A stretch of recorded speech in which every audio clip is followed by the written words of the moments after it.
Well, I don't think that, China has never tried to provoke India. They feel very strongly. Now, there's always two sides to everything.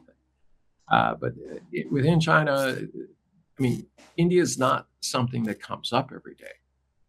I mean, all the people I know and all the television shows in India that I'm on, they're almost certain that every Chinese person wakes up in the morning and thinks about India. It's not true. It's not even the 56th thing on their list.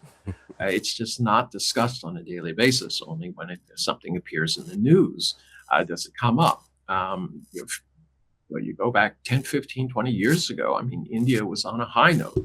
Bollywood was extremely popular. There were all these, remember India, there were a strong communist movement there. There were a lot of films that were very popular in China. There was no animus. But, when when you talk on Indian television today, they're still referencing 62. Yes, it was a humiliation, which now, many of the shows are trying to say, oh, no, we won. Okay, whatever. It's kind of silly, the rewriting of history to do this, but this is unfortunately what happens. So China is not trying to provoke India. Right now, India is in a quandary because they put most of their eggs in the basket of the United States under Modi. He has, he loved going there, Madison Square Garden, 13 changes of clothes, getting up on the podium, everyone yelling and screaming for him. He absolutely adored that. He got, pretty good reception. There was this idea strategically that India could be used as a doorstop to China. And, this gained a lot of momentum. Trump was initially pretty friendly to this idea, and so was Biden. But in this last term, he has not been friendly to them. He's, from the Indian perspective, they believe that he interfered in Nepal and also in Bangladesh, or not he, but the U.S. There were a lot of shiny signs and organization, and where does the money come from for that? And there, the National Endowment for Democracy was there, and they were openly saying that they were pressing for democratic reforms, which is a subtext for regime change. And obviously, India wasn't very pleased with that. Also, the tariffs, 50% tariffs. Why are we getting 50% tariffs?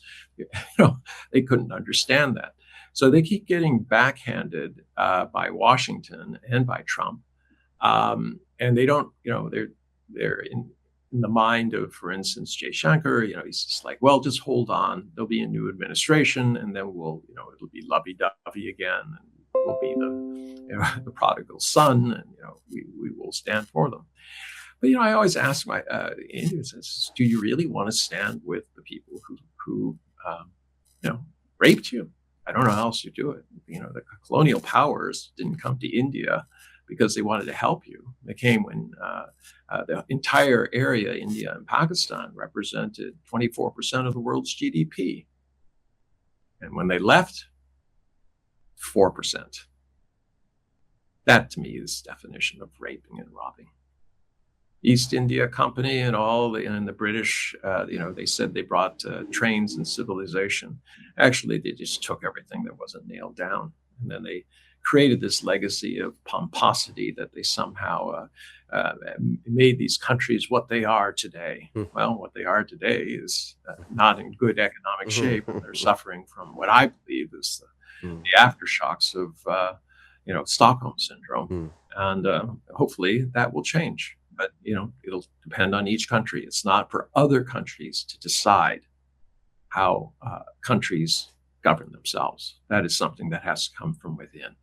I'm not saying it is easy or nice, but it is nobody else's business. And I have not seen any instance where you've had a direct involvement of another country and their agendas,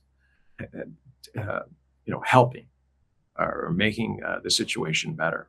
It just hasn't happened. It's just led to other complications, and often led to a cycle of violence, and then a return to the very issues that had started in the first place. Look at Afghanistan.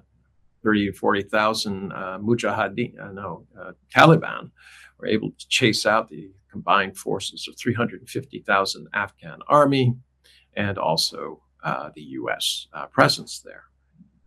So, 20 years, a couple of $1 trillion down the drain. Meanwhile, America was not doing well, things like that. Okay, so I keep going off in different directions on this, but yeah, I mean, with India, China is not interested in antagonizing India. They really have a sense that they just want to remain quiet. On the other hand, they do not want India to think that maybe this is the time to impress the U.S. by making an attack on China. And that has crossed the minds of some people. The unfortunate part of life today is that there's no trust. Diplomatically, the system has collapsed. You have the U.S. attacking Iran 3 times while they're in the middle of peace negotiations. Yes. And after tearing up a treaty. So how do you how do you have negotiations and things like that? And unfortunately, the paranoia that comes with that is infectious. And So that's what we see playing out here on the world stage.